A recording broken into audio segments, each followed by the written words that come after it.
Want your podcast and videocast to be seen, heard, found, and rewarded in this noisy digital world?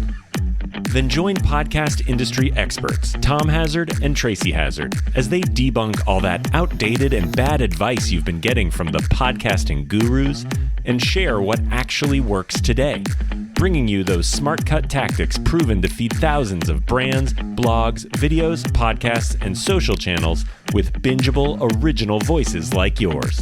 Get ready to feed your brand. Hey everyone, welcome to Feed Your Brand. I'm Tom Hazzard, along with my co-host Tracy Hazzard.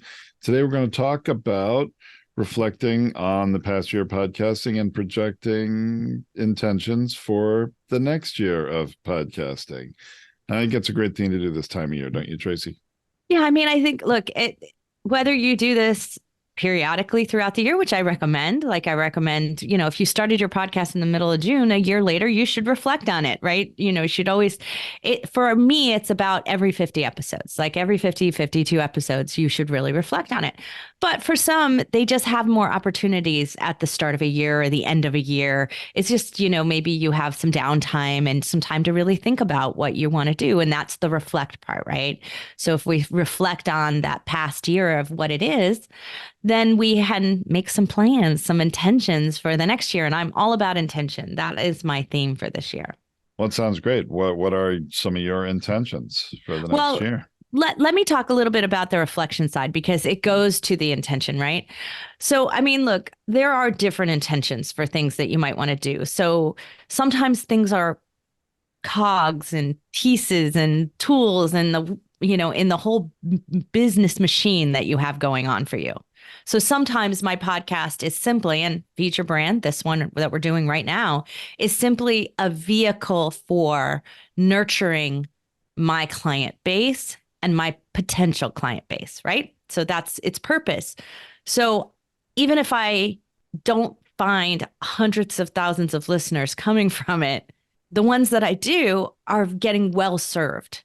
And that is serving a piece that is necessary in my business, which we want to be a very high touch coaching model of podcast hosting company. The hosting companies who are out there who don't care if you ever publish an episode is just a horrible business model that we don't want to be in.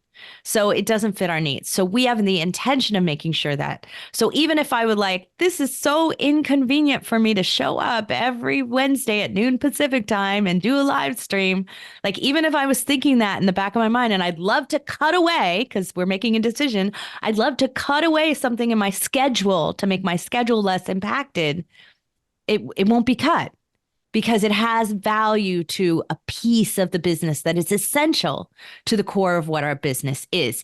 It's not a direct return on investment for the exact same thing, I don't make money in this hour, so I should stop doing it. That's not the way I think about things. Yeah, I don't think about them that way either. I think about the long-term value, the trust it builds with our customers and our potential customers, new listeners to the show, and providing them value to help make progress toward their goals.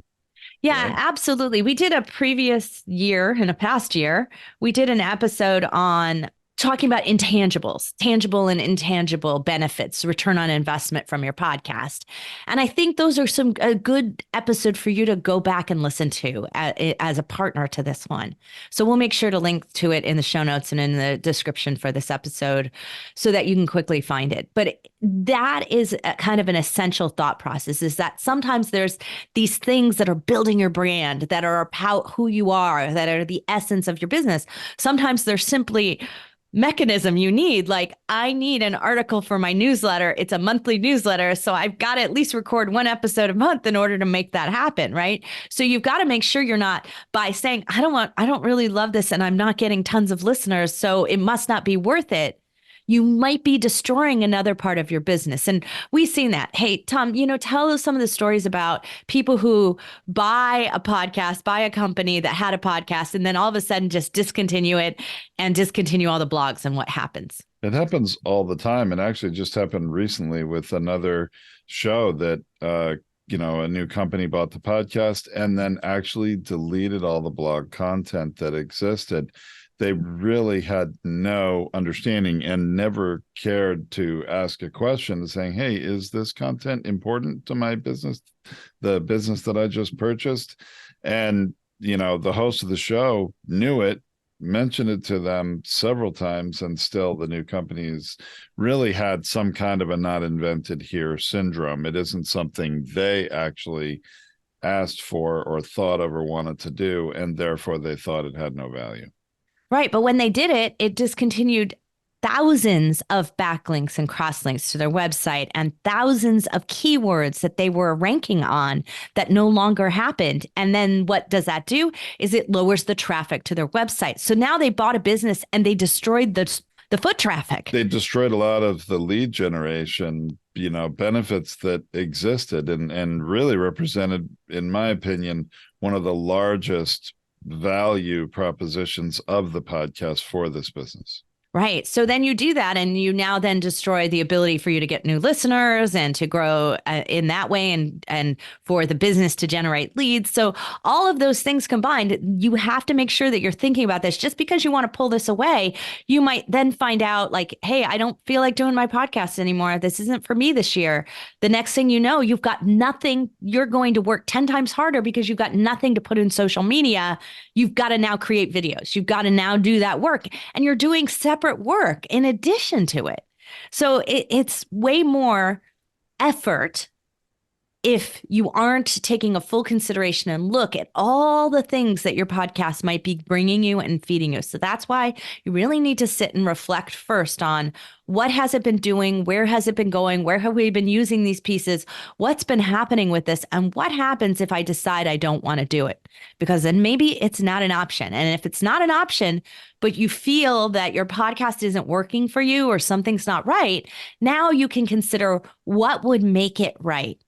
And that's when we can make some new intentions and new projections about what we want to accomplish and do in the next year. That sounds great, Tracy. My biggest thing I want to accomplish in the next year is get all our podcasters more listeners. That is what I want to do. Yeah, because they don't do as good a job at promoting their show as they should. Some do. It's hard. Look, some do a better job than others, but all too often they're relying on their guests to do it only. And, guests are a great way to help promote your show if they do it. And, we always incentivize our clients' guests to share their show. It still doesn't really make them do it. So I've always been frustrated in our podcasting experience now of about a decade that, there wasn't a more easy and measurable way, meaningful way to get more listeners. And so that's what we're working on here at Podetize in 2024 and have multiple different new programs that we are using to actually get our customers more listeners. And that's but it's not like we haven't been testing and working on this. Like, this is the other thing. It's like, so at the start of a year, we take a look at what are we going to research and what are we going to test? What are we going to put into that beta mode so that we can be working on solutions? And then we say, okay, what's coming out of beta? What's going into full force because it's working? It's done exactly what we said it would do. We are achieving a measurable return. It's worth selling. It's worth doing, whatever it might be. We then implement those things as well. And then we look at the gaps and we say, where didn't we do well? Where could we do better? Like on the podcast here, we took a look at the podcast and we said, you know what? We've had tremendous benefits from the live streams. We've actually gotten clients from it. We've gotten a lot of information out of it. So where can we, what can we do better? Well, we put into research at the last half of the year, research on YouTube. How can we use the podcast and live stream better on YouTube? And what could we do over there? And now we're about to put that into full implementation. We've done a bunch of tests. We've come up with some learnings. We came up with a hypothesis. We tested out that hypothesis. It worked in a small way. And now we're going to magnify it and we're going to make it go big. And so we're going to elevate that podcast model in YouTube. And we're going to bring it to our clients as well. So like this is the flow through of things that come out of testing and then move into full implementation for us. And that's our model of doing it but it comes from reflecting on something and saying, I'm not getting what I wanted out of it. How can I get that? What's the path for that I'm going to try?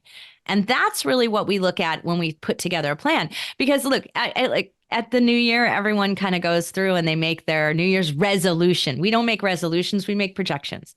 So we do it a little bit differently. We set intentions and we make projections. And so we say, this is what we want to accomplish. This is its purpose. And this is the expected measurable return. Now, we might achieve something totally different in a return we didn't expect, right? Like it might not work at all in the way we thought it would, and it works completely differently. That's why it's a hypothesis, and it's okay. That's why it's in testing mode. But the emphasis is on measurable results. That really is key to everything we do. We don't want to guess, or to put it better, we don't want to put something out there into the world and hope it is going to achieve what we want it to. If you can't measure it, you don't know. Now, it's okay if you try some things that don't work, but you need to measure the results so that you can course correct and then do what does work. Right. And for me, sometimes those things are less work. Like it feels like less work. Like it's less touch points that I have. It's actually simplifying the process, easing things up. It doesn't have to be I got 10,000 listeners, right? Like that, there is not a clear cut answer for every single person. There are those intangibles and tangibles I talked about earlier that we talked about in a previous episode. Those things are still measurable though for you because I come into this call and it's an excitement for it. It's not oh God, I got to record my podcast today.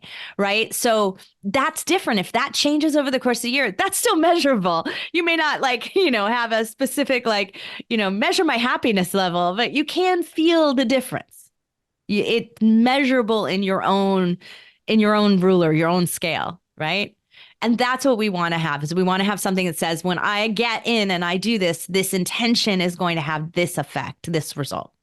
I agree. Well, everybody should keep your eyes and ears open for things that we are talking about in the new year. They're going to be, I think, opportunities for any podcaster to, do some things differently and have some different measurable results, ideally to get more listeners, right? Because at the bottom line is no matter what our podcast is about, we're going to achieve our goals by having more listeners, reaching more people, right?